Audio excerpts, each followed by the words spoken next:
حال یہ ہے کہ ان کو ایک بنی گالہ میں بند کر دیا گیا ہے، جہاں اطلاع یہ آ رہی ہے کہ ان کی جان کو بھی خطرہ ہے،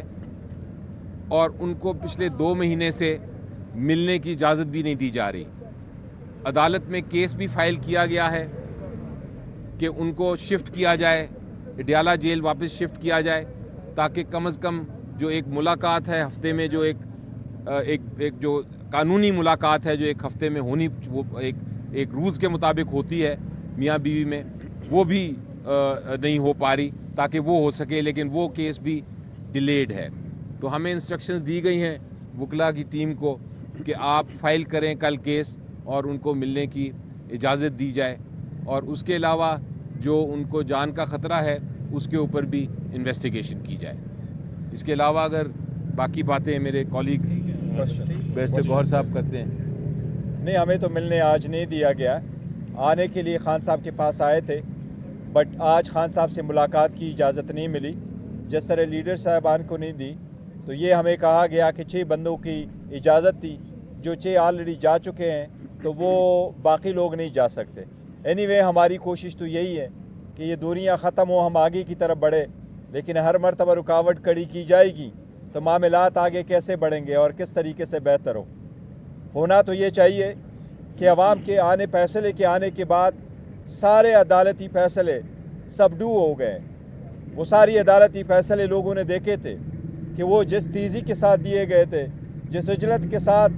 حق ریفیوز کر کے دیے گئے تھے، اس لیے ساری دنیا نے دیکھا ہے کہ اس وقت خان صاحب کا اڈیالہ جیل میں ہونا یہ غیر آئینی اور غیر قانونی ہے۔ یہ فقط ہیومن رائٹس کی وائلیشن ہے کہ آپ نے خان صاحب کو پولیٹیکل بنیادوں پہ جیل میں رکھا ہوا ہے، لیکن آج کی ریفیوزل بھی اسی کی کڑی ہے۔ لیکن اینی وے اس کے باوجود انشاءاللہ تعالیٰ پاکستان تحریک انصاف پارلیمنٹ کا حصہ بنے گی، پارلیمنٹ میں انشاءاللہ اپنا رول پلے کرے گی، پارلیمنٹری پالیٹکس کو آگے بڑھاتے ہوئے جو لوگ ان کے پاس مینڈیٹ نہیں ہے، جن کے پاس کوئی حق نہیں ہے، عوام نے ان کو حق حکمرانی نہیں دیا کہ وہ ان کے حکمران بنے،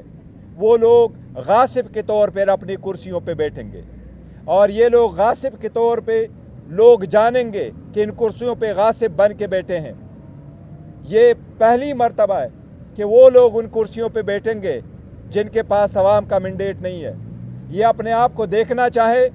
تو کسی بھی بازار میں جائے، اتوار بازار میں جائے، کسی جمعہ پڑھنے جائیں، اور یہ اگر کوئی جنازہ پڑھنے جائیں گے، عوام ان کو وزیر اعظم کا عہدہ نہیں دیں گے، عوام ان کو انشاءاللہ تعالیٰ چور اعظم کا خطاب دیں گے، اور انشاءاللہ عوام یہ چور اعظم کو سے حساب پھر بھی لیں گے۔ پی ٹی آئی پارلیمان کی بالادستی پہ یقین رکھتے ہوئے ہم انشاءاللہ تعالیٰ پارلیمانی سیاست میں رول پلے کریں گے انشاءاللہ تعالیٰ۔ ظفر صاحب یہ بتائیے گا، جس طرح آپ نے بتایا کہ بانی پی ٹی آئی جو ہے وہ اب IMF کو خط لکھنے جا رہی ہے، آپ خود ماشاءاللہ بڑے عقل مند انسان ہیں، بڑا ایکسپیرینس ہے آپ کے پاس، کیا آپ نے عمران خان کو بتایا نہیں کہ اس خط کے بعد پاکستان ایک بہت بڑی مشکل میں پھنس جائے گا؟ جی نہیں، دیکھیں میرا خیال ہے میں تو ان سے ایگری کرتا ہوں اس بات پہ، اور میں اس لیے ایگری کرتا ہوں کہ جب بھی آپ نے پہلی سٹیپ لینی ہے IMF کے ساتھ یا کسی بھی انسٹیٹیوشن کے ساتھ، تو آپ کو یہ دیکھنا ہے کہ کیا اس ملک میں جمہوریت ہے کہ نہیں۔ یہ جو کنڈیشن ہے کہ ایک آڈٹ ہونا چاہیے، اور آڈٹ کے بعد فیصلہ کیا جائے کہ کس کو کون جیتا کون ہارا اور الیکشن کا کیا رزلٹ ہے، جب تک وہ نہیں ہوگا تب تک ہماری جو ایک اللیجٹمیٹ، ایک غیر قانونی، غیر آئینی ایسی حکومت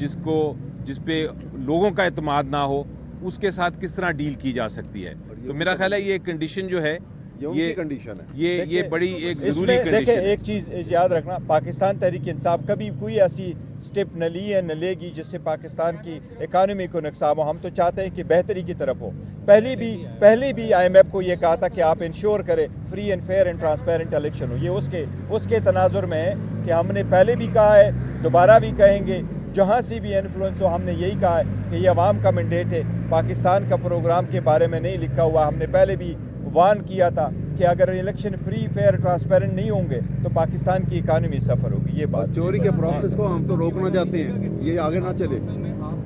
مینڈیٹ لیا اس کے بعد یہ مسئلہ آگے چلے گا۔